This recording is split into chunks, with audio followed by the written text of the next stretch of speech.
저는 오늘 사도행전 2장 1절에서 4절까지의 말씀을 가지고 성령의 바람 이와 같은 제목으로 함께 말씀을 나누겠습니다. 한국에서 한동안 신드롬을 일으켰던 여러 가지 일들이 있습니다.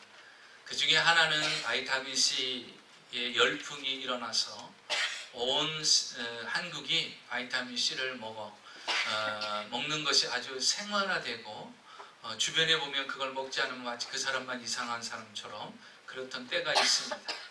또한 신바람 건강법이라는 것이 한참 돌아서 웃고 즐겁고 기뻐하는 것이 건강의 요소가 된다 해서 신바람 건강법이 또 한참 유행했습니다.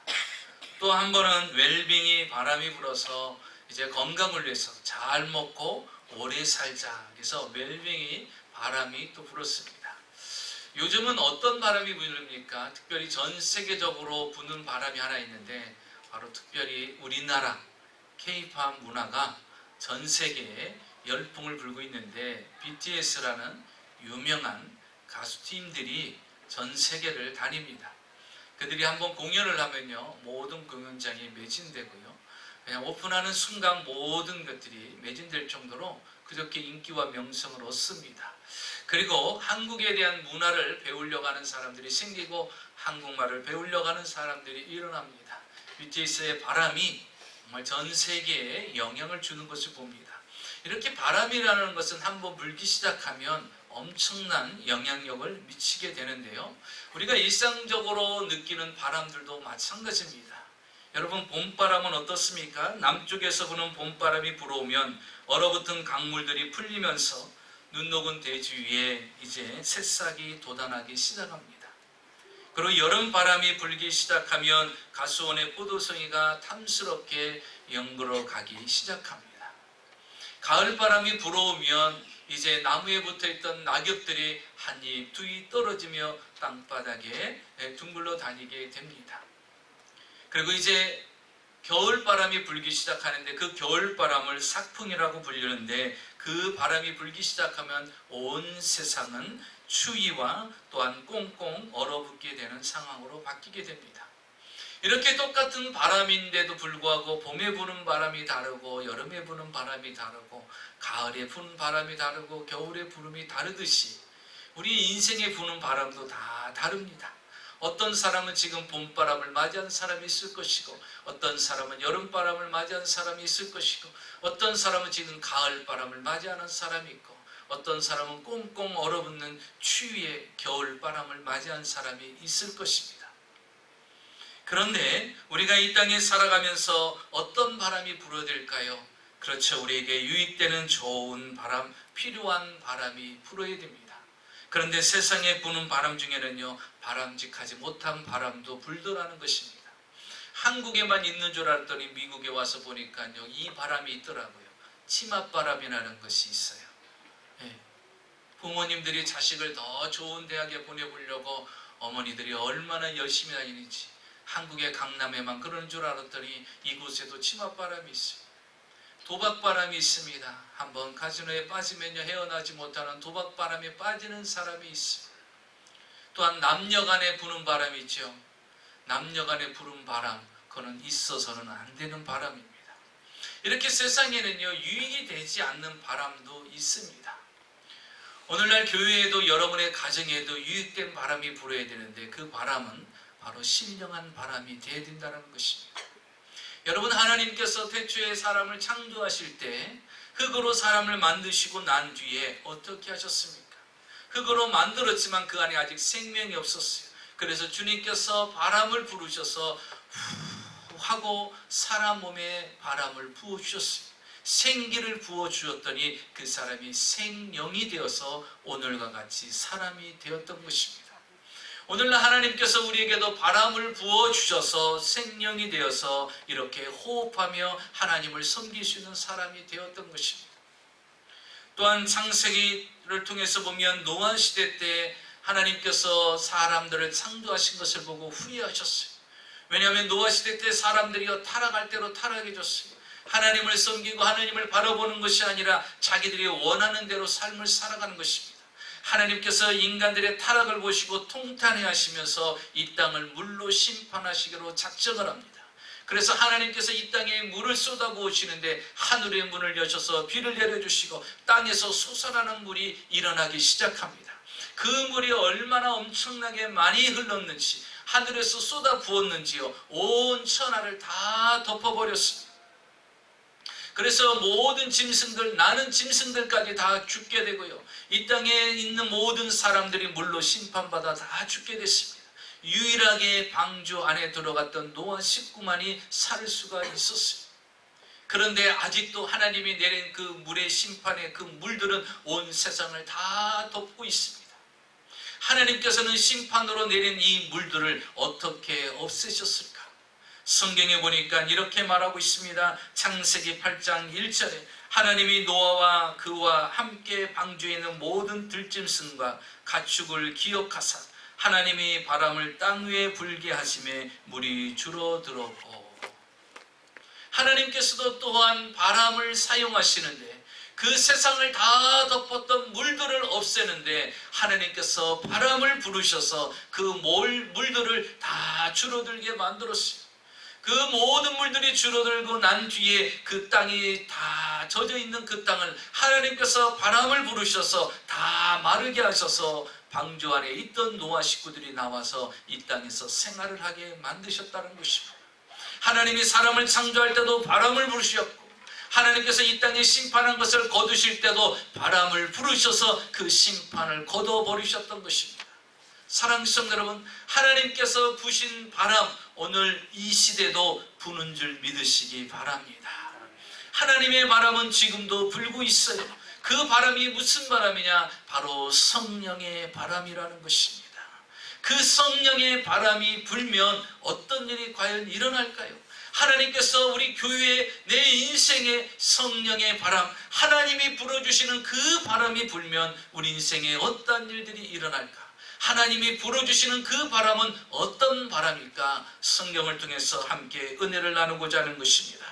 첫째로 보니까 하나님께서 우리에게 불어주시는 바람은 길을 내시고 만드시는 성령의 바람을 우리에게 불어주십니다. 이스라엘 백성들이 애굽에서 430년 동안 종노릇하였습니다. 노예의 삶을 살았습니다. 그런 그들을 하나님이 불쌍히 여기셔서 모세라는 지도자를 세워서 그들을 애굽 땅에서 출애굽을 시킵니다. 그리고서 그들을 젖과 꿀이 흐르는 가나안 땅으로 가게 만들어 주시고, 그때 나온 숫자가 장정들만 60만 명이, 부녀자를 포함하면 약 200만 명이 넘는 숫자가 이제 가나안 땅을 향해서 가게 됩니다. 큰 기쁨과 큰 꿈을 가지고 이스라엘 백성들이 가나안 땅을 향해서 나갑니다. 그런데 바로 왕이요, 이스라엘 백성들을 보내놓고서 마음이 바뀌어졌습니다. 지금까지 200만이 넘는 사람들을 종으로 부려먹었는데 그 사람들을 다 내보내니까 애굽이 돌아가질 않는 거예요. 그래서 그들을 다시 보내놓고도 다시 잡아오고자 하는 마음이 생긴 겁니다. 그래서 칼과 창을 준비한 군사들을 보내가지고 그들을 죽이든지 아니면 잡아오든지 해유를 시켜서 다시 애굽으로 데려오든지 명령을 내린 것입니다. 그래서 애굽의 군사들이 이제 이스라엘 백성들을 잡으러 쫓아옵니다. 이스라엘 백성들은 아무것도 모르고 앞을 향해서 나가는데 그 나가는 과정에 첫 번째 큰 난관에 부딪히게 되는데 그 첫 번째 난관이 무엇이냐? 바로 홍해 바다를 만나게 됩니다. 이스라엘 백성들은 그냥 모세만 따라가면 가나안 땅으로 들어갈 줄 알았어요. 그런데 첫 번째 홍해 바다를 만납니다. 그런데 그 홍해 바다를 건널 수 있는 방법이 아무것도 없어요. 배도 준비할 수도 없습니다. 배를 만들 수 있는 여러 가지 도구도 없는 상황이에요. 그러자 이스라엘 백성들은 모세와 하나님을 원망하기 시작합니다. 원망하는 이스라엘 백성들에게 모세는 이렇게 말합니다. 너희들은 두려워하지 말라. 하나님께서 오늘 우리에게 구원을 베풀어 주실 것이다. 그러면서 모세는 하나님께 기도합니다. 하나님, 이 홍해 바다를 어떻게 하시려고 우리를 이곳으로 인도하셨습니까? 그때 하나님께서 모세에게 이렇게 말씀하십니다. 내가 지팡이 든 그 손을 바다 위로 내밀라, 이렇게 말씀하셨습니다. 그래서 모세는 하나님의 말씀대로 지팡이를 든 손을 바다 위로 이렇게 내미릅니다. 그랬더니 어떤 일이 일어났느냐? 성경의 출애굽기 14장 21절을 같이 볼까요? 21절을 보니까 모세가 바다 위로 손을 내밀매 여호와께서 큰 동풍이 밤새도록 바닷물을 물러가게 하시니 물이 갈라져 바다가 마른 땅이 된지라. 모세가 지팡이 든 손을 내밀었습니다. 그랬더니 홍해 바다가 갈라졌어요. 여러분, 우리가 기억해야 됩니다. 지팡이를 내밀었더니 홍해 바다가 갈라진 것이 아니라 무엇이 그 바다에 불어왔습니까? 하나님의 큰 동풍이 그 홍해 바다에 부르기 시작한 것입니다. 그러면서 큰 동풍이 밤새도록 바닷물을 물러가게 하더니 물이 갈라지면서 바다가 마른 땅이 되는 역사가 일어났던 것입니다. 이스라엘 백성들에게 하나님이 큰 동풍을 부르셔서, 그리고 그 바람이 밤새도록 불어서 이 바닷물이 다 물러가면서 바다가 쫙 갈라지기 시작합니다. 그러면서 그 땅을 하나님께서 또 바람을 부르셔서 길을 만들어 주시더라는 것입니다. 사랑하는 성도 여러분, 하나님은 어떤 분이십니까? 하나님은요, 우리에게 홍해 같은 큰 문제라 할지라도 하나님께서 성령의 바람을 부르셔서 그 가운데 어떤 길을 내시고 길을 만드시고 그곳을 지나가시게 만드시는 하나님인 것을 믿으시기 바랍니다. 그래서 여러분, 우리 인생에 하나님의 성령의 바람이 불어야 돼요. 홍해같이 내 앞길을 막는 여러 가지 문제들이 있다 할지라도 하나님이 바람을 불어넣으시면 어떤 길도 생기게 되는 것입니다. 어떤 길도 만들어지게 되는 것입니다. 어떤 길도 열려서 우리는 그곳을 지나갈 수가 있게 되는 것입니다. 그래서 여러분, 인생이 답답합니까? 인생의 길이 보이지 않습니까? 앞이 캄캄해요? 내 힘으로 누구를 할 수 없습니까? 오늘 이 시간에 여러분의 인생에 성령의 바람이 부시기를 주의 이름으로 축원합니다. 하나님의 성령의 바람이 불면 새 길이 열리는 거예요. 홍해 바다에 길이 열리는 거예요. 여러분, 어떻게 그 엄청난 바다가 거기에 길이 생길 거라고 누가 생각하겠습니까? 그 바다가 갈라져서 새로운 길이 열릴 거라고 누가 생각했겠습니까? 그런데 여러분, 하나님의 성령의 바람은 어떤 길도, 만들 수도 없는 길도 만들어내셔서 이스라엘 백성들을 그곳으로 건너가게 만들어 주시는 것입니다. 그래서 여러분, 답답해하지 마십시오. 힘들어하지 마십시오. 길이 없다라고 포기하지 마십시오. 하나님은 성령의 바람을 부르셔서 어떤 길도 만드시고 여시고 인도하시는 분인 것입니다. 그 모든 것들을 이스라엘 백성들이 보고 이제 그 하나님이 열어놓으신 그 길로 이스라엘 백성들이 다 건너갑니다. 그랬더니 애굽의 군사들이 뒤에 와서 본 거예요. 저들이 어떻게 홍해 바다가 갈라지고 저곳으로 건너갈 수 있을까? 그래서 곧바로 그들을 잡으려고 뒤쫓아갑니다. 이스라엘 백성들이 다 건너갔어요. 그리고 애굽의 군사들이 바닷속으로 다 들어갔습니다. 그때 여러분, 또 하나님의 바람이 불기 시작합니다. 출애굽기 15장 10절에 보니까 주께서 주의 바람을 일으키시매 바다가 그들을 덮이니 그들이 흉한 물에 납같이 잠겼더라. 하나님께서 바람을 또 보내주십니다. 그리고 그 바람을 보내주시는데 이렇게 갈라졌던 바다가 그 바람으로 말미암아 다시 합쳐지게 되는 것이에요. 그러니 그 안에 바닷속에 들어왔던 애굽의 군사들은 어떻게 됩니까? 그 바닷속에서 수장되어서 죽게 되었다는 사실입니다. 여러분 보세요. 어떤 사람에게 부는 바람은요, 길이 열리고 길이 만들어지고 형통한 길이 열리게 됩니다. 그런데 어떤 사람에게는요, 애굽의 군사들은 어땠습니까? 길이 닫히는 바람이었다라는 사실입니다. 사랑하는 성도 여러분, 우리는 어떤 바람이 불어야 될까요? 내 인생에 길이 닫히는, 애굽 사람들에게 임한 길이 닫히는 바람이 아니라 길을 내시고 길을 만드시고 길을 다듬으시는 그 하나님의 바람이 여러분에게 있기를 주의 이름으로 축원합니다. 그래서 성령의 바람이 불어야 되는 것입니다. 어느 여자 집사님께서 남편이 예수를 믿지 않아요. 그래서 남편을 위해서 항상 기도했습니다. 하나님, 우리 남편이 꼭 예수를 믿고 구원받게 하여 주시옵소서. 남편은 오직 돈 버는 데만 목적이 있고 돈 버는 데만 모든 삶과 시간을 다 보내는 사람이었어요. 그랬던 사람이었는데 어느 날 이 남편이 부인한테 이렇게 얘기하는 겁니다. 여보, 나 오늘 교회 갈 거야. 갑자기 그래요. 여러분, 안 하던 사람이 갑자기 그런 말 꺼내면요, 무섭죠? 당황이 되죠. 그렇게 그런 것입니다. 그래서 이제 이 부인이요, 남편이 교회에 가겠다니까 너무나 기쁜 거예요. 그래서 남편과 차를 타고 가는데 이 부인 집사님에게 이제 머리에서 여러 가지 생각이 나는 거예요. 어떤 생각이 드느냐? 오늘은 우리 목사님이 전하시는 말씀의 주제가 뭘까? 왜? 남편이 처음 가니까. 그 주제가 뭘까? 그리고 목사님이 오늘은 성경 본문을 어디를 선택했을까? 이게 이제 걱정인 거예요. 왜? 우리 남편에게 유익된 말씀이 돼야 되니까. 그래서 교회 도착하자마자요, 이 부인 집사님은 제일 먼저 달려가서 주보를 확인합니다. 주보를 확인했는데 성경 본문은 창세기 5장이에요. 그럼 창세기 5장은 뭐냐?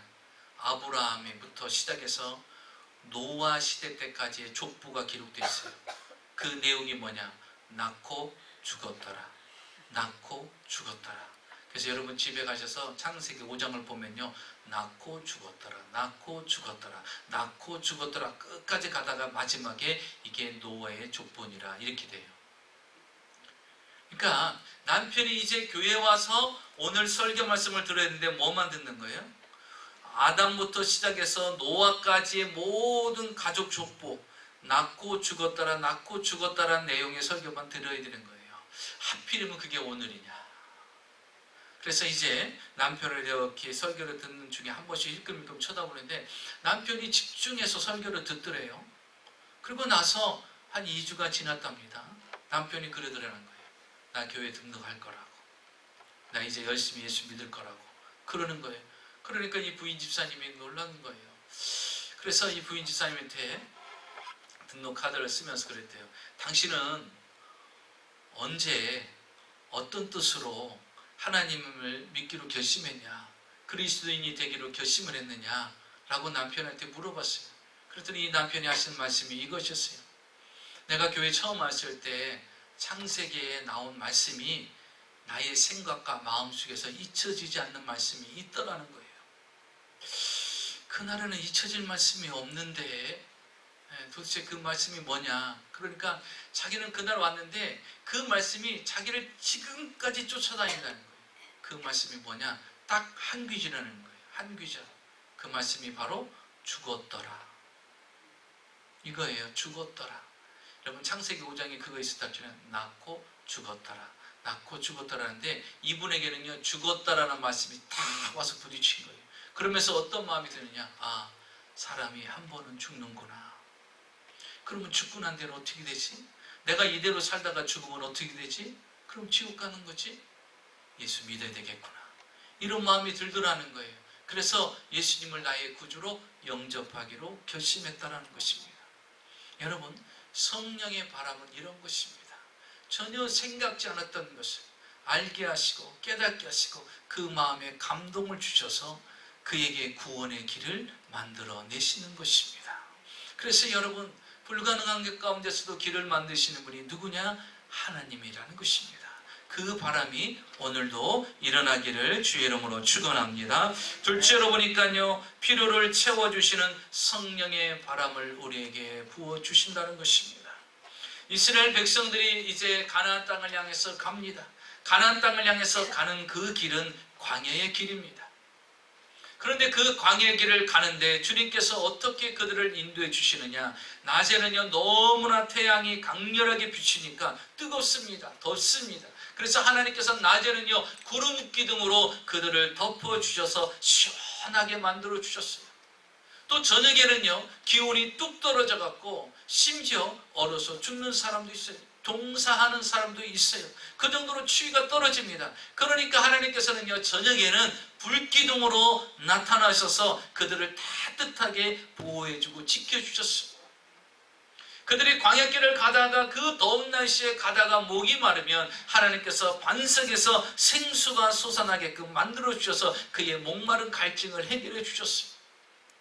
날마다 그들이 광야 생활하면서 음식을 준비하기가 힘드니까 하나님께서 그들에게 매일같이 일용할 양식을 주셨는데 만나라는 양식을 그들에게 부어주셨어요.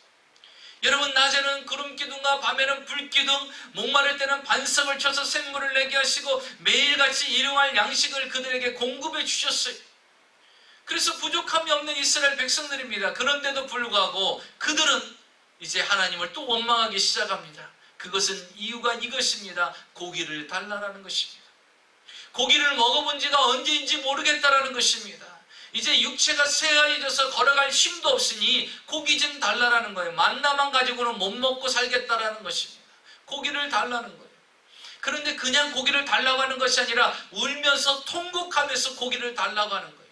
그런데 여러분, 이 부정적인 불평과 원망은요, 전염병처럼 번지기 시작하는 거예요. 온 백성들이 울기 시작합니다. 원망하기 시작합니다. 모세를 원망합니다. 우리가 애굽에 있었으면 그래도 고기를 많이 먹었을 텐데 이 광야길을 가는 바람에 고기 한 첨도 못 먹는다고 원망하고 불평하기 시작합니다. 그러자 모세가요, 견디다 못해 하나님께 이렇게 기도합니다. 하나님, 차라리 내 생명을 걷어가 주십시오. 아주 내가 이스라엘 백성들을 이끌어가는데 지칩니다. 지쳐. 차라리 내 생명을 걷어가 주세요. 아니, 너무하지 않습니까? 나보고 고기를 만들어내라니 200만 명을 어떻게 내가 고기를 먹일 수 있겠습니까? 차라리 내 생명을 걷어가 주세요. 내가 이 모습 좀 안 보고 싶습니다. 이렇게 기도를 한 거예요.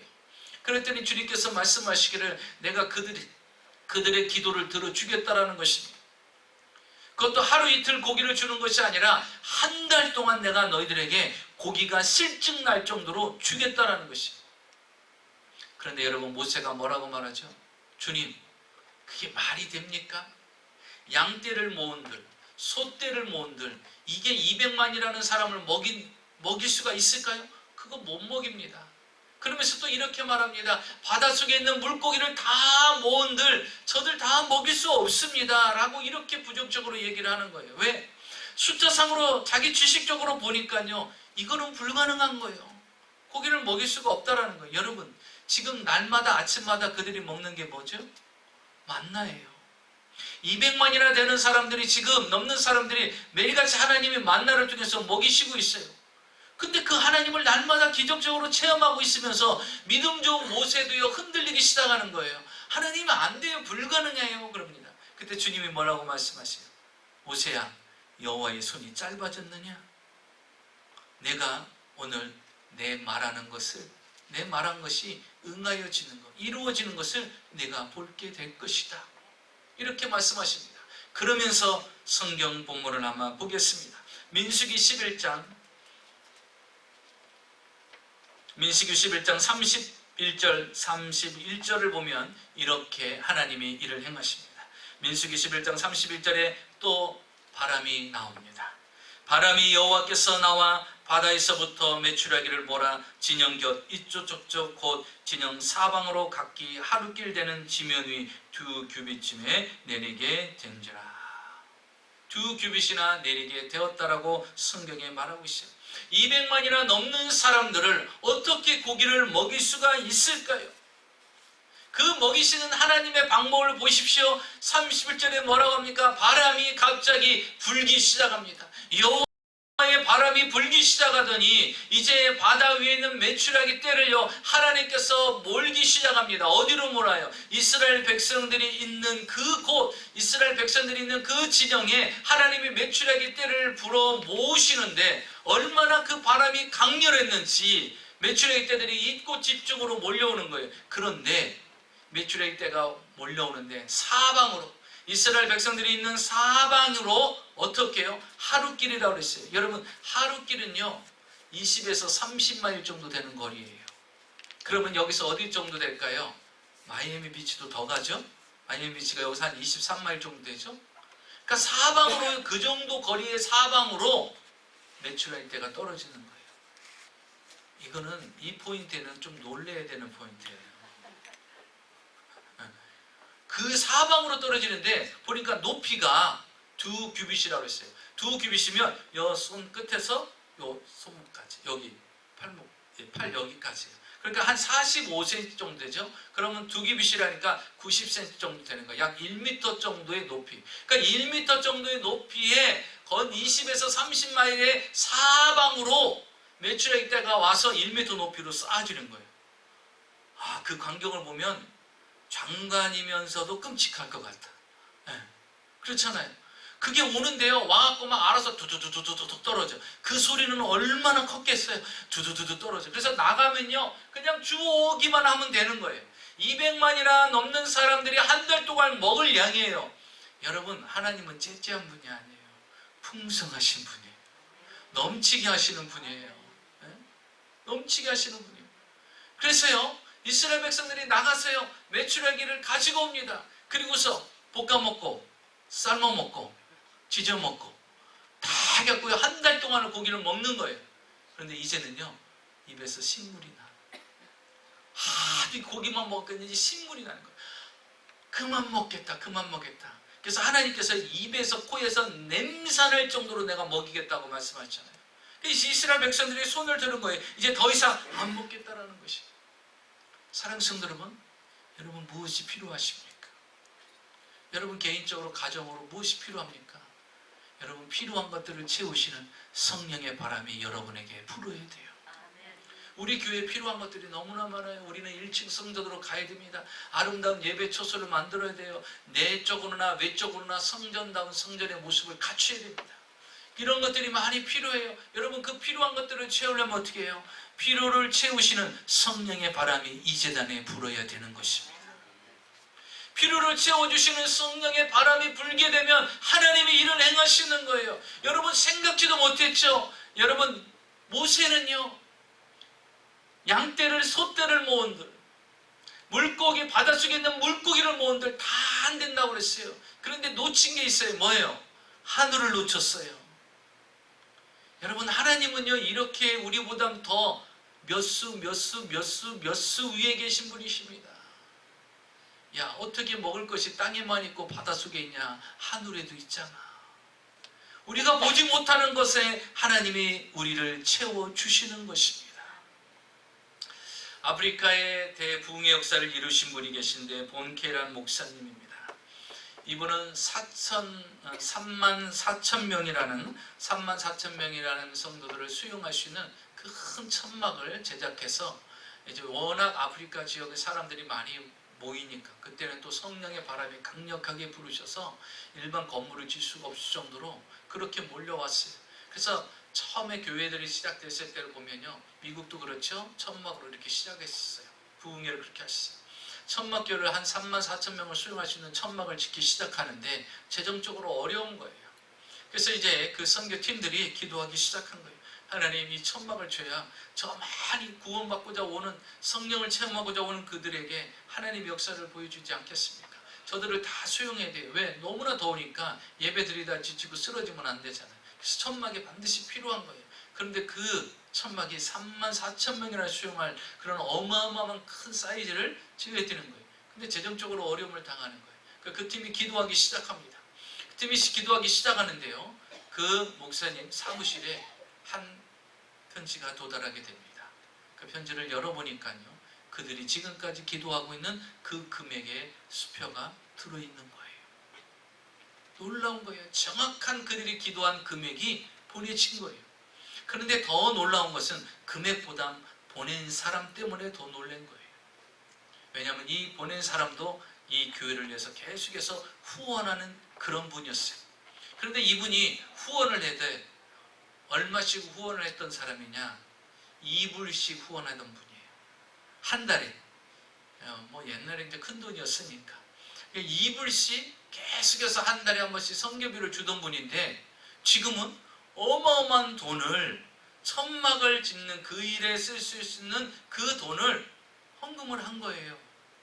그러니까 놀래죠. 왜? 2불씩 했던 분이 그 엄청난 금액을 했으니까. 그래서 이 본케 목사님이 전화를 한 거예요. 아니 이게 무슨 일입니까? 혹시 잘못 보냈나 하고 전화를 걸었던 거예요. 그랬더니, 예 목사님, 글쎄 제가 어느 날 잠을 자고 있는데 갑자기 전화가 왔어요. 그래서 달려가서 전화를 받았다는 거예요. 받았는데 상대방의 목소리가 일반 사람의 목소리가 같지 않더라는 거예요. 나중에 알고 보니까 하나님의 천사의 목소리더라는 거예요. 근데 그 사람이 나한테 말하기를, 너는 본케 목사님에게 금액도 정확하게 불러주더라는 거예요.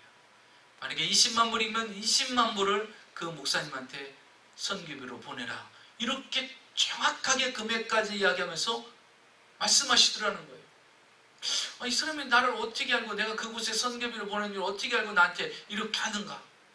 그래서 이상하다 생각했어요. 그리고서 자기는 깨달았다는 거예요. 이게 하나님의 천사가 내게 말한 것이구나. 왜냐하면 수화기를 딱 내려놓는 순간 자신이 있는 그 집에 하나님의 영광이, 임재가 가득하게 채워지더라는 거예요. 자기는 그것을 느낀 거예요. 아, 이건 하나님께서 내게 명령하신 거구나. 내게 말씀하신 거구나. 그래서 자기는 주저하지 않고요, 곧바로 책을 써서 목사님 선교단체에 보낸 겁니다. 저는 하나님이 하라는 대로 순종했을 뿐입니다.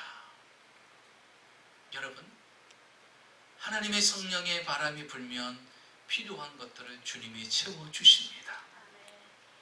그래서 우리 인생에 성령의 바람이 불어야 돼요. 나는 이것도 없고 저것도 없고, 여러분 탄식하며 지내는 것이 아니라 필요한 것이 있습니까? 오늘 여러분, 필요한 여러분에게 성령의 바람이 부르셔서 여러분의 필요한 모든 것들이 다 채워지는 은혜가 있으시기를 주의 이름으로 축원합니다. 실제로 보니까요, 모든 것을 살리시는 성령의 바람을 우리에게 부어 주신다는 것입니다. 예수님의 제자들은요, 3년 반 동안 예수님을 따라다녔어요. 그들은 예수님을 통해서 많은 말씀을 듣고 배웠습니다. 많은 말씀을 암송했어요. 많은 말씀에 대한 지식을 다 가지고 있습니다. 그런데 그들이 성령을 받기 전에는 어땠습니까? 예수님이 십자가에 못 박혀 죽으실 때 그들은 예수님을 부인하고 예수님을 떠나 도망가 버렸습니다. 예수님이 그들의 모습을 볼 때 너무나 안타까웠던 거예요. 그 많은 지식이 있고, 그 많은 성령에 대한 지식이 있고, 하나님의 말씀에 대해서 그렇게 알고 있음에도 불구하고 연약한 존재예요. 그리스도인으로서 영향력을 발휘하지 못하는 거예요. 그리스도인으로서 힘있게 살아가지 못하는 거예요. 그리스도인으로서 담대하게 살아가지 못하는 거예요. 그래서 주님께서 죽으신 지 부활하셔서 이제 제자들을 만나고, 그리고 난 뒤에 이제 승천하시면서 제자들에게 부탁하십니다. 너희들은 예루살렘을 떠나지 말고 내가 약속한 것을 기다려라. 이렇게 말씀하시는 거예요. 예루살렘을 떠나지 말고 약속한 것을 기다리라고 말씀하시는 거예요. 그럼 그 약속한 것이 무엇이냐? 사도행전 1장 5절에 보니까 내가 너희에게 성령을 부어줄 것이다 라는 것입니다. 성령 세례를 받으라는 것입니다. 그 연약한 신앙 가지고서는 살아갈 수가 없으니 성령의 세례를 받으라는 것입니다. 이제 너희 신앙이 다시 살아나야 된다는 거예요. 믿음이 살아나야 된다는 것입니다. 그러자 그들은요, 모여서 이제 기도하기 시작합니다. 여러분, 세례가 무엇입니까? 세례는요, 물속에 푹 잠기는 거잖아요. 침례는 물속에 푹 잠기는 거죠. 마찬가지인 것입니다. 성령 세례는 무엇입니까? 성령의 충만함으로 잠기는 것을 이야기하는 거예요. 그래서 주님은 말씀하시는 거예요. 성령의 충만함으로 성령 세례를 받으라는 것입니다. 그래서 그들은요, 모여서 기도하기 시작합니다. 열흘 동안을 기도했더니 어떤 일이 일어나느냐? 성경에 보니까 열흘째 되는 날, 오늘 본문입니다. 사도행전 2장 1절에서 4절까지 보니까 오순절 날이 이미 이르매 그들이 다 같이 한 곳에 모였더니 호련히 하늘로부터 급하고 강한 바람 같은 소리가 있어 그들이 앉은 온 집에 가득하며 마치 불의 혀처럼 갈라지는 것들이 그들에게 보여 각 사람 위에 하나씩 임하여 있다니 그들이 다 성령의 충만함을 받고 성령이 말하게 하심을 따라 다른 언어들로 말하기를 시작하니라. 2000년 전에 임했던 성령의 역사, 오순절의 성령의 역사는 바람 같은 성령이 임했고 불 같은 성령이 임했고 방언을 말하게 하는 성령의 역사가 나타났다는 것입니다. 먼저 불의 모습으로 나타났어요. 불 같은 성령이 나타났어요. 3절을 볼까요? 마치 불의 혀처럼 갈라지는 것들이 그들에게 보여 각 사람 위에 하나씩 임하여 있더니 각 사람에게 성령의 불이 임했던 것인 것입니다. 여러분, 불은 무엇입니까? 어둠을 밝히는 거잖아요. 불이 임하면, 성령의 불이 임하면 흑암의 세력이 떠나가게 돼 있는 것입니다. 여러분, 불은 무엇입니까? 태우는 역할을 하잖아요. 성령의 불이 임하면요, 우리의 죄가 태워지게 되는 것입니다. 그래서 회개 역사가 일어나는 거예요. 베드로와 요한이 설교를 할 때 어떤 일이 일어났습니까? 많은 듣는 자들이 가슴을 치면서 형제여 우리가 어찌할꼬 통곡하며 회개하는 역사가 일어났어요. 왜 그렇습니까? 성령 역사하면, 불같은 성령 역사하면요, 죄가 태워지면서 회개하는 역사가 일어납니다. 그러면서 3,000명, 5,000명이 회개하며 구원을 받는 역사가 일어났다는 것입니다. 또한 성령이 임하면 어떤 일이 일어나느냐? 방언을 말하게 된다라고 말하고 있어요. 4절을 보십시오. 그들이 다 성령의 충만함을 받고 성령이 말하게 하심을 따라 다른 언어들로 말하기를 시작하니라. 다른 언어가 무엇입니까? 바로 방언을 이야기하는 것입니다. 성령을 받으면 성령이 말하게 하심을 따라 방언을 말하게 된다라는 것이에요. 방언은 무엇입니까? 하나님이 주시는 하나님의 언어인 것입니다. 성령이 임하게 되면요, 방언을 말하게 되는데 그 방언이 내게 임하면 마음의 기쁨과 평안을 주십니다. 그리고 내가 영으로 마음으로 기도하게 되는 것입니다. 방언을 받기 전까지는요, 5분 기도하는 것도 힘들어요. 10분 기도하는 것도 힘듭니다. 그러나 방언을 받게 되면요, 1시간, 2시간 기도하는 것이 어렵지가 않아요. 그래서 여러분, 왜 방언을 받아야 되냐? 영적인 기도를 더 많이 할 수 있어요. 강력한 기도를 더 많이 할 수 있습니다. 그래서 성경에 보니까 고린도전서 14장 4절에 방언을 말하는 자는 자기의 덕을 세운다 그랬어요. 내 덕을 세우는 것이 무엇입니까? 방언을 기도하는 것이라고 그랬어요. 사도 바울도 말하기를 고린도전서 14장 18절에 말합니다. 내가 너희 모든 사람보다 방언을 더 말함으로 하나님께 감사하노라 그랬어요. 사도 바울도요, 너희들보다 나는 방언을 더 많이 한다라는 거예요. 너희들보다 방언을 더 많이 하기 때문에 나는 감사하다라고 말하고 있어요. 여러분, 방언 기도는 그만큼 위력이 있고 힘이 있다라는 것이에요. 바울의 사역에 너무나도 중요하기 때문에 바울은 늘 방언 기도를 하면서 사역을 했다라는 것입니다. 그리고 난 뒤에 이제 오순절 성령의 역사는 어떤 역사냐? 강하고 급한 바람같이 임했다라고 말하고 있습니다. 여러분, 강하고 급한 바람처럼 임한 것은 무엇입니까? 능력이 임재했다라는 것입니다. 여러분, 마가오순절 다락방에 임했던 성령은 하나님의 능력이 임재한 것입니다. 그래서 여러분, 그 능력의 바람이 불게 되니까 어떤 일이 일어났어요? 사도들이 나갔어요. 주 예수 그리스도의 이름으로 귀신을 쫓아냅니다. 그리고 수많은 병든 자를 고치는 역사가 일어납니다. 사랑하는 성도 여러분, 목사에게만 주어지는 것이 아니에요.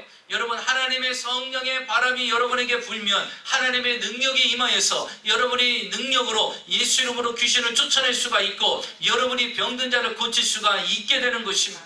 그 능력을 주님이 주시는 거예요. 그래서 사도 바울이요, 베드로와 요한이 어떤 일을 행합니까? 사도행전 3장에 보면요, 나면서부터 안진뱅이 된 사람이 성전 미문에 앉아 있어요.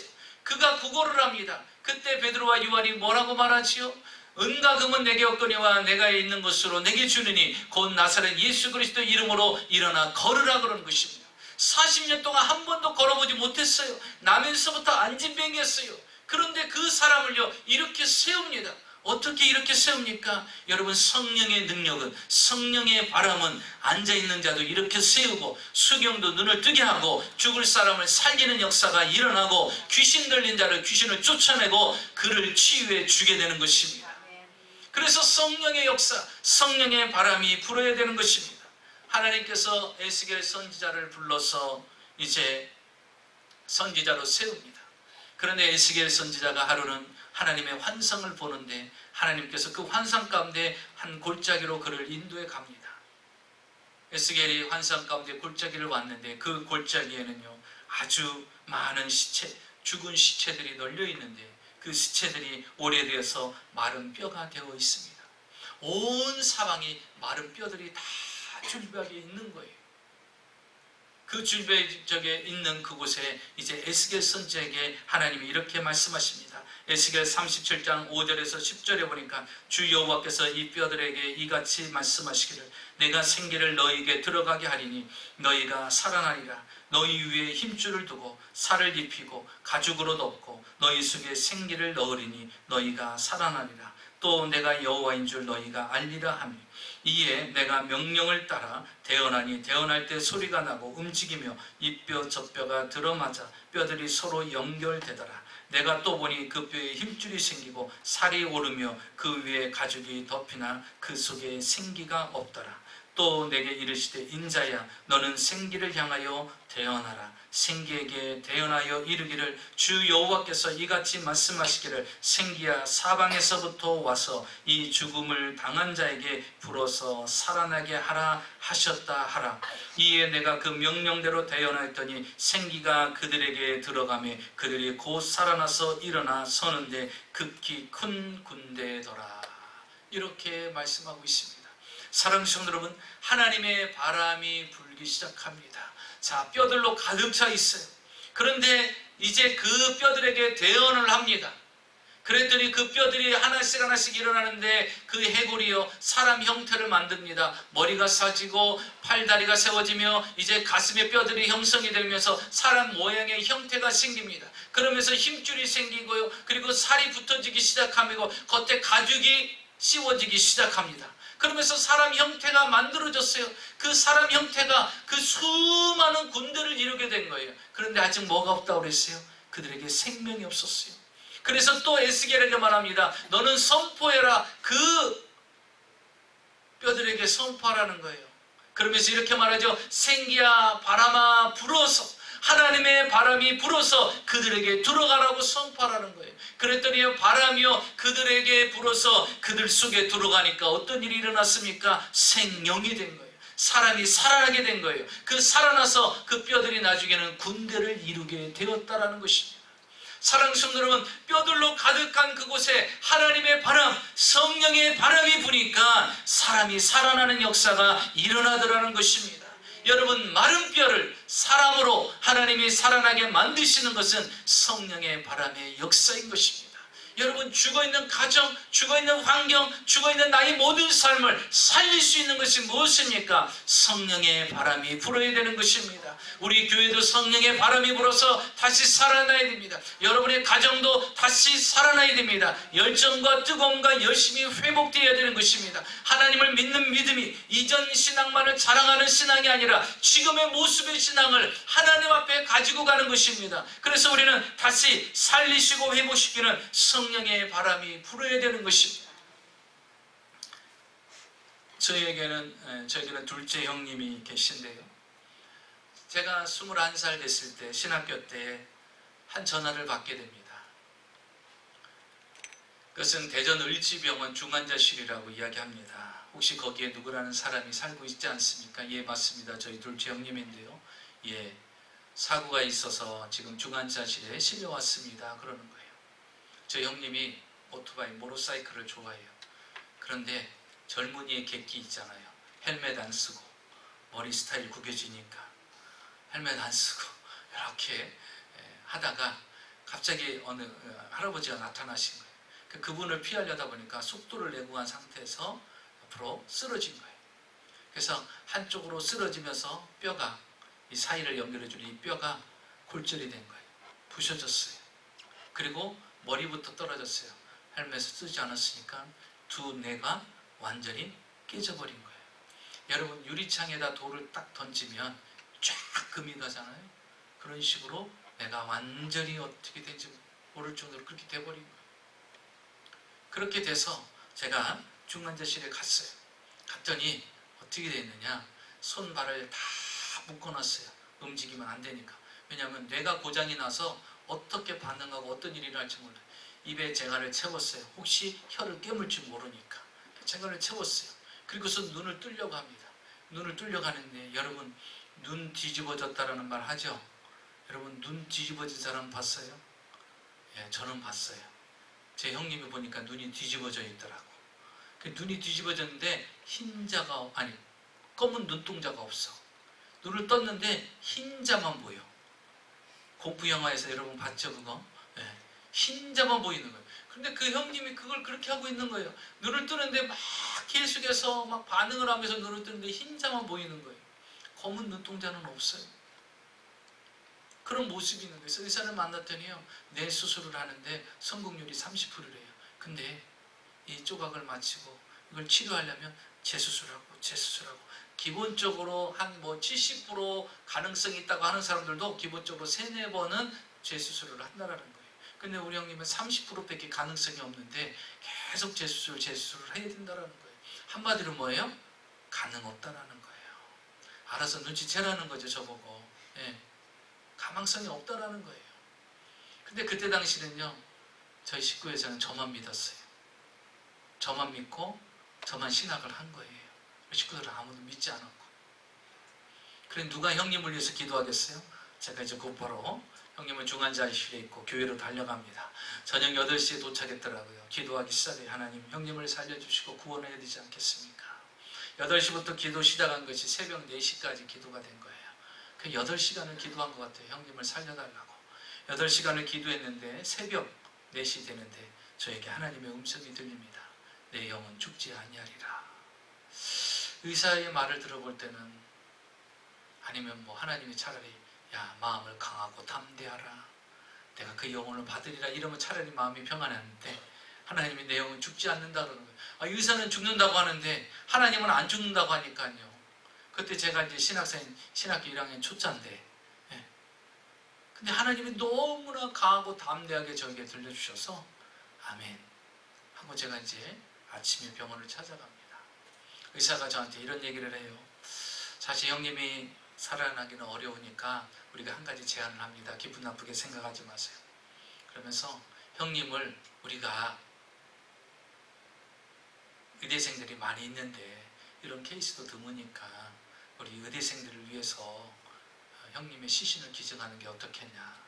그래서 그 학생들에게 가르칠 수 있게끔, 그러면 모든 이 병원에 들어갔던 경비, 장례까지 모든 들어가는 경비를 자기들이 다 책임져 주고 하겠다라는 거예요.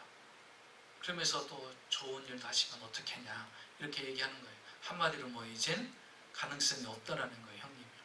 그래서 나가서 이제 식구들 모았어요. 오고 제가 데리고 가겠습니다. 그러니까 어딜 데려가냐? 기도원. 그랬더니 뭐라고 하겠어요? 우리 식구들이 아멘 할렐루야 하겠어요? 미친놈. 그렇게 교회 가지 말라고 하고 신학 때 가지 말라고 하더니 미쳐도 진짜 미쳤다고. 막 어머니가 울기 시작하면서 이 미친놈, 장가도 못 간 놈을 보내면 되겠냐. 우리 둘째님이 그때 장가를 안 간 거예요. 그러면서 막 울기 시작하시고 식구들이 호응을 안 하는 거예요. 그래서 내가 그랬어요. 의사도 안 된다고 하는데 그럼 그냥 둘 거냐? 중환자실 병원비가 만만치 않은데 언제 어찌 될지도 모르고. 그러니 내가 데려가서 죽으면 내가 혼자 장례 치르고 올 테니까 식구들은 따라오지 말라고.